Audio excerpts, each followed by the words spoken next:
Hello and welcome to साइथमेटिक्स। मैं हूँ ऋतु गुप्ता और हम यहाँ कंटिन्यू कर रहे हैं क्लास 10 मैथ्स एनसीईआरटी का चैप्टर 7 कोऑर्डिनेट ज्योमेट्री, जिसमें लास्ट वीडियोस में हम एक्सरसाइज 7.4 का क्वेश्चन नंबर 1 कर चुके हैं और क्वेश्चन नंबर 3 कर चुके हैं।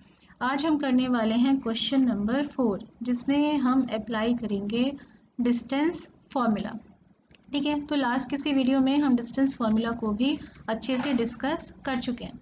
क्या कहता है डिस्टेंस फार्मूला कि अगर कोई दो पॉइंट्स हमारे पास हैं ए और बी, तो इनके बीच का अगर हमें डिस्टेंस फाइंड करना है तो हम कैसे कर सकते हैं। अगर हमें ए के कोऑर्डिनेट्स पता हैं x1, y1 और बी के भी कोऑर्डिनेट्स पता हैं x2, y2, तो इन दोनों के बीच का डिस्टेंस d किसके इक्वल होगा, यानी ये ए बी लाइन सेगमेंट की लेंथ कितनी होगी, ये इक्वल होगा square root of x1 minus x2 के होल का square plus y1 minus y2 के होल का स्क्वायर। इसी को हम बोलते हैं डिस्टेंस फॉर्मूला। और अगर हम दोनों तरफ स्क्वायर कर दें तो इस डिस्टेंस का स्क्वायर ये किसके इक्वल होगा, इसका स्क्वायर करेंगे तो ये रूट हट जाएगा, हमें मिलेगा जस्ट x1 माइनस x2 का square plus y1 minus y2 का स्क्वायर। ठीक है, तो यही कंसेप्ट यूज़ करके हम सॉल्व करेंगे क्वेश्चन नंबर 4। क्या कह रहे हैं इसमें, the two opposite vertices of a square are -1, 2 and 3, 2। एक स्क्वायर हमारे पास है, सपोज कीजिए उसके वर्टाइसेस को हमने नाम दिया हुआ है ए बी सी और डी, और हमें कह रहे हैं कि दो अपोजिट वर्टाइसेस के कोऑर्डिनेट्स ये जो भी इन्होंने गिवन है वो हैं। जैसे ए के कोऑर्डिनेट्स अगर -1, 2 हैं तो सी के इसके अपोजिट जो वर्टेक्स है उसके कोऑर्डिनेट्स हैं 3, 2। Find the coordinates of other two vertices. हमें इस बी पॉइंट के कोऑर्डिनेट्स फाइंड करने हैं और डी पॉइंट के कोऑर्डिनेट्स फाइंड करने हैं। तो हम क्या करते हैं, हम एज्यूम कर लेते हैं कि बी के कोऑर्डिनेट्स हैं x, y और ऐसे डी के कोऑर्डिनेट्स हैं x डैश, y डैश। सबसे पहले हम कंसंट्रेट करेंगे बी के कोऑर्डिनेट्स फाइंड करने पर। कैसे करेंगे, तो क्योंकि ए बी सी डी एक स्क्वायर है ये हमें पता है, तो हम थोड़ी देर के लिए डी पर तो ध्यान नहीं देंगे, हम सिर्फ बी पर ध्यान देंगे जिसके कोऑर्डिनेट्स x, y हम फाइंड करना चाह रहे हैं। ए के कोऑर्डिनेट्स है -1, 2 और सी के कोऑर्डिनेट्स है 3, 2 और हमें पता है ए बी सी डी एक स्क्वायर है। अगर ये स्क्वायर है तो हमें पता है इसकी चारों साइड्स इक्वल होंगी, यानी ए बी और बी सी इक्वल होंगे। ठीक है, तो इस इफेक्ट को हम यूज़ करते हैं और x और y में एक इक्वेशन बनाने की कोशिश करते हैं। हमें पता है A B is equal to B C, क्यों, sides of a square are equal, sides of a square are equal.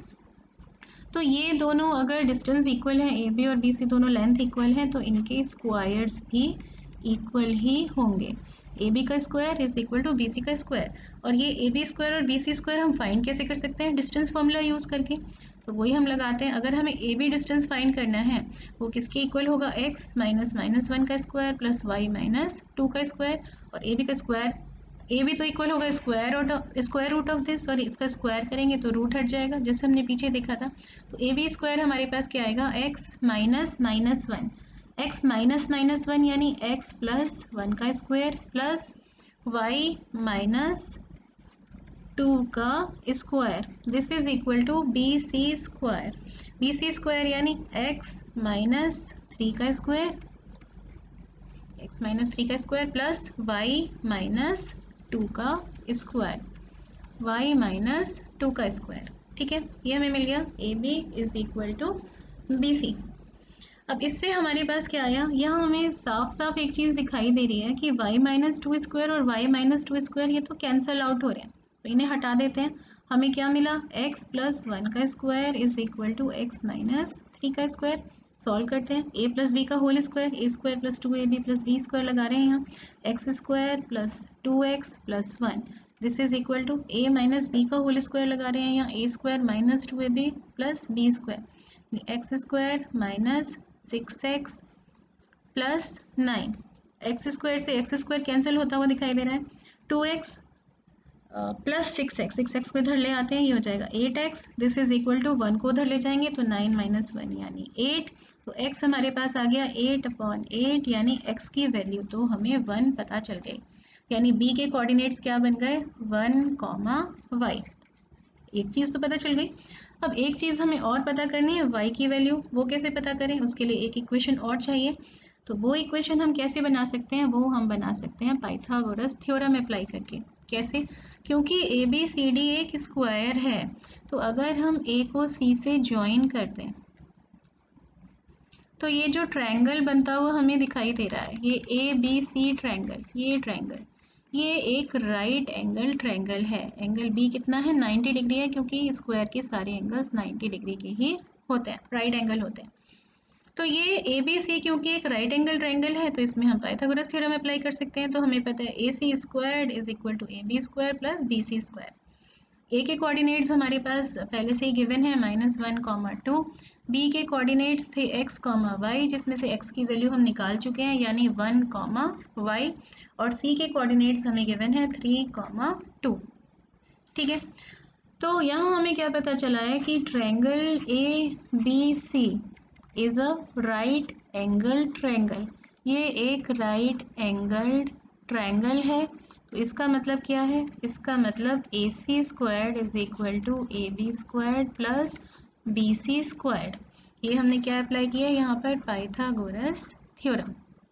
Pythagoras theorem से हमें ये बात पता है। AC कैसे फाइंड कर सकते हैं? डिस्टेंस फॉर्मूला लगा के। तो लगा के फाइंड करते हैं इसको। क्या कहेगा डिस्टेंस फॉर्मूला? -1 -3 का स्क्वायर, -1 -3 का स्क्वायर प्लस 2 -2 का स्क्वायर, 2 -2 का स्क्वायर, क्योंकि AC का स्क्वायर है तो स्क्वायर रूट तो यहाँ से हट गया है। This is equal to AB square. AB square क्या था हमारे पास? x -1 का स्क्वायर यानी x प्लस 1 का स्क्वायर प्लस y -2 का स्क्वायर। ठीक है, plus BC square. BC square क्या था हमारे पास? x -3 का स्क्वायर प्लस y -2 का स्क्वायर। ऐसा कुछ रिलेशन आ गया। फर्दर सॉल्व करते हैं इसको। तो ये तो हो गया -1 -3 यानी -4 का स्क्वायर किया तो आया 16 इज इक्वल टू 2 - 2 तो 0 ही हो गया। x की वैल्यू हमें पता है, हम 1 ऑलरेडी निकाल चुके हैं। तो x की जगह अगर हम 1 रख दें यहाँ पर, यहाँ क्या बन जाएगा? 1 + 1 का स्क्वायर यानी 2 का स्क्वायर। तो ये बन गया 1 + 1 का स्क्वायर प्लस y -2 का स्क्वायर प्लस 1 - 3 का स्क्वायर। और y -2 का स्क्वायर क्योंकि दो बार हम ऐड कर रहे हैं तो हम डायरेक्टली इसे ऐड करके क्या लिख सकते हैं? 2y -2 का square. y -2 square plus y -2 square is equal to 2 times of y -2 square. और सॉल्व करते हैं इसको आगे। 16 इज इक्वल टू 2 स्क्वायर यानी 4 प्लस 2 इंटू, इसे ओपन कर लेते हैं, y स्क्वायर -4y प्लस 4, और यहाँ क्या आ जाएगा? प्लस -2 का स्क्वायर यानी 4। तो 4 + 4 8, 16 - 8 किया तो यहाँ तो रह गया 8 is equal to twice y square -4y plus 4। इस 2 को भी उधर ले जाते हैं तो हमारे पास आ जाएगा y square -4y plus 4 is equal to 8/2 यानी 4। ये 4 से 4 हो गए कैंसिल। तो हमें क्या मिला? y square -4y is equal to 0।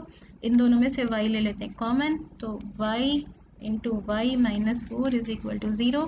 इसका मतलब y की हमारे पास दो वैल्यूज़ निकल कर आ रही हैं, या तो y 0 है, या तो ये 0 है, या फिर ये 0 है, या फिर y -4 0 है, जिसका मतलब या फिर y 4 है। ठीक है, तो इस पॉइंट B पॉइंट के कोऑर्डिनेट्स हमारे पास क्या क्या निकल कर आए? x कोऑर्डिनेट हमारे पास निकल कर आया था 1, और y कोऑर्डिनेट के लिए हमारे पास दो ऑप्शंस आए हैं, या तो वो 0 है या तो वो 4 है। ठीक है, तो हमारे पास यहाँ पर आंसर क्या आ गया? ये पॉइंट A था, ये B था, ये C था। हमारे पास आ गया B के कोऑर्डिनेट्स यानी x, y coordinates of B। ये हमारे पास आ गए। x था हमारे पास 1, y की वैल्यू या तो 0 है और x तो 1 ही है, या फिर y की वैल्यू 4 है। तो इन दोनों में से कोई इस B के कोऑर्डिनेट्स है, 1, 0 है या फिर 1, 4 है। सेम ही सिचुएशन अगर हम अप्लाई करते पॉइंट D के लिए। पॉइंट D के कोऑर्डिनेट्स हमने क्या माने थे? x dash, y dash. यहाँ भी हमारे पास सेम ही सिचुएशन आती, AD is equal to CD। इससे हम एक इक्वेशन बनाते, तो AB is equal to BC से जो इक्वेशन बनी थी वही AD is equal to CD से हमारे पास इक्वेशन बनकर आती। और ऐसे ही जब ट्रायंगल ADC में, इस ट्रायंगल में हम पाइथागोरस थ्योरम लगा के, तो हमारे पास क्या आता, सेम वही इक्वेशंस निकल कर आती हैं जो इस केस में निकल कर आई थी। तो इसका क्या मतलब है, D के कोऑर्डिनेट्स भी हमारे पास यही आने वाले हैं कि D के कोऑर्डिनेट क्या है, या तो 1,0 है या फिर 1,4 है। अगर B के कोऑर्डिनेट्स 1,0 हैं तो D का कोऑर्डिनेट 1,0 तो नहीं हो सकता, B और D कोइंसाइड तो नहीं कर रहे, तो D का कोऑर्डिनेट उस केस में 1,4 होगा। और अगर B का कोऑर्डिनेट 1,4 है तो D का कोऑर्डिनेट 1,0 होगा। तो B के कोऑर्डिनेट्स क्या है, 1,0, तो D का कोऑर्डिनेट 1,4, B का कोऑर्डिनेट 1,4 है तो D का कोऑर्डिनेट 1,0 है। ठीक है, तो इस तरह से हमने रिमेनिंग वर्टाइसेस के कोऑर्डिनेट्स फाइंड कर लिए, कैसे, डिस्टेंस फॉर्मूला को यूज़ करके। क्या फैक्ट यूज़ किया हमने, क्योंकि ABCD एक स्क्वायर है तो इसलिए इसकी सारी साइड्स इक्वल हैं, तो AB is equal to BC, इसको यूज़ करके हमने पहले एक इक्वेशन बनाई। उस इक्वेशन से तो हमें डायरेक्टली x की वैल्यू मिल गई, x इज इक्वल टू 1। फिर y फाइंड करने के लिए हमने एक और इक्वेशन बनाई, ABC ट्रायंगल में पाइथागोरस थ्योरम लगाकर, AC स्क्वायर is equal to AB square plus BC square. उसमें हमने x की वैल्यू को 1 सब्सटीट्यूट कर दिया और उसको सॉल्व किया, सॉल्व करके y की हमें दो वैल्यूज़ मिल गई, या तो y 0 है या तो y 4 है। तो हमें ये पता चला कि b के कोऑर्डिनेट्स या तो 1,0 है या फिर 1,4 है। और d की वैल्यू भी, d के कोऑर्डिनेट्स भी अगर हम सेम इसी तरह से फाइंड करेंगे तो d के कोऑर्डिनेट्स भी यही दोनों निकल कर आएंगे, या तो 1,0 है या तो 1,4 है। तो हमें क्या पता चला कि अगर b के कोऑर्डिनेट्स 1,0 हैं तो d के कोऑर्डिनेट्स 1,4 है, और अगर b के कोऑर्डिनेट्स 1,4 हैं तो d के कोऑर्डिनेट्स 1,0 होंगे। ठीक है, तो ये क्वेश्चन इस तरह से हमारा हो गया सॉल्व। और नेक्स्ट वीडियो में हम मिलेंगे एक्सरसाइज 7.4 के ही क्वेश्चन नंबर 7 के साथ। ठीक है, इसको सॉल्व करेंगे। जो हमने आज ये क्वेश्चन अभी किया है, अगर आपको इसके नोट्स चाहिए तो आप वीडियो के नीचे जहाँ डिस्क्रिप्शन होती है वहाँ एक लिंक देखेंगे, उसको क्लिक करेंगे तो वहाँ से आपको ये नोट्स मिल जाएंगे। मिलते हैं नेक्स्ट वीडियो में, तब तक के लिए बाय, टेक केयर।